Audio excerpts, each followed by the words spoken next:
3 ideas I've learned from Earl Nightingale. In this video, I'd like to share my top 3 ideas that I've learned from studying the life and work of Earl Nightingale. If you aren't familiar with who Earl was, he's commonly known as the Dean of Personal Development.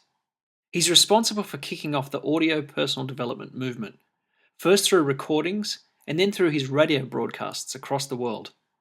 His ideas are still as relevant today as they were 50 years ago when Earl began sharing them with the world.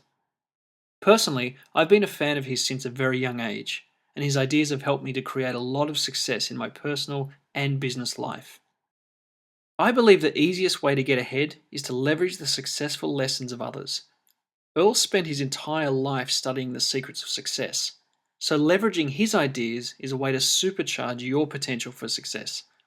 Today, I want to share the top 3 ideas I've learned from Earl as quickly and simply as possible, so that you can get an overview of what Earl's teachings have to offer you. So here they are, starting with the most important lesson of all. Lesson number 1. We become what we think about. This idea was first shared in Earl's recording, The Strangest Secret, which became the first spoken word record to reach gold status. And the key idea inside that recording was this: we become what we think about. This simple sentence holds one of the most profound lessons of success that you can ever learn. If you direct your thinking to focus on who you want to become, then you're much more likely to become that person. This idea isn't just about thinking positive, it's about focusing specifically on the ways you want to live and behave as a person. The clearer you are on this idea of your ideal self, the more you will start to reflect it. Modern-day neuroscience has started to back up this idea with the concept of the reticular activating system, meaning that whatever we focus on, we tend to see more often in the world.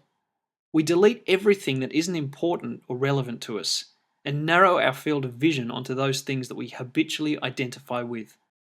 What this means for you is that by simply getting clear on the person you want to become, and being very specific about it, you automatically start to direct your mind to find ways to make you into that person.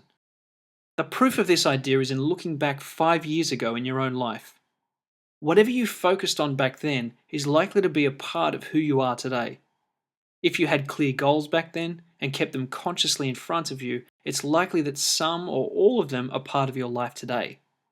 If, on the other hand, your mind was unfocused and distracted 5 years ago, and you didn't have a clear vision of who you wanted to be, then it's likely that your life reflects that today. Another way to think of this in modern terms is to think of your mind, and especially your subconscious mind, like Google. Today we're all used to typing something into Google and getting instant results. Well, the mind works the same way, only it takes a little bit longer. Typically it takes 3 to 5 years to dramatically improve and change your life. But it starts with what you choose to focus on right now. As Earl says himself in many of his programs, a person becomes what they think about all day long. The more you realize this fact, the better your chances of success. Lesson number 2. Putting wood in the fireplace. This lesson is a great one to reverse your approach to building the success you want in your life. Most people want results in their life, yet they aren't willing to put forth much effort to get them. We all look at people who have the results we want, but we forget that to get there took a lot of consistent effort. In many of his programs, Earl used the metaphor of a fireplace. He said most people sit in front of a fireplace saying, "Give me heat and then I'll add some wood." But as we all know, without the wood, there can be no fire. Think about this in your own life. Are you expecting a result in some area without putting the effort in first? It's an easy thing to do, especially if you're not happy with your life as it is. The hardest thing to do is to give your time and energy first, knowing it will build up the heat and create the results you want. Think of one area of your life where you need to add some wood to the fireplace, and try doing it consistently for 30 days. Just making a small effort to add value in some way will start to create better results. And best of all, you'll feel in control of your life while you're doing it. You're taking action that will lead you to results, and this raises your confidence and self-esteem. Lesson number 3. Success is the progressive realization of a worthy goal. This final lesson is one that will help you see your efforts in a different way.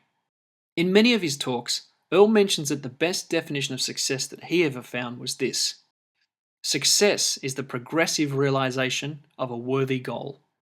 Many people get stuck focusing only on the results of what they want, without realizing that actually pursuing the goal itself means you are successful. No matter what result you have right now, the fact that you're focusing on a better tomorrow and putting in effort means that you are successful. This is a good lesson to review whenever you're feeling discouraged or that your results aren't coming fast enough. Look at the effort that you are making and also the improvements you've made so far, and see how this makes you a successful person already.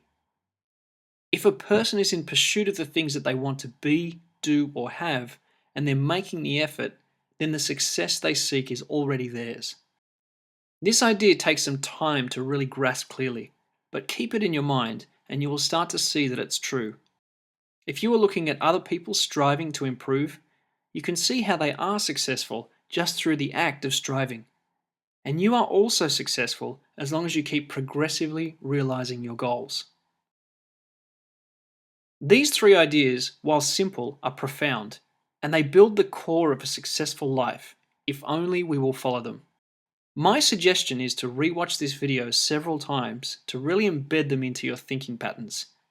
Then, seek out more wisdom from Earl Nightingale, and start to see how much of a positive effect it can have on your life.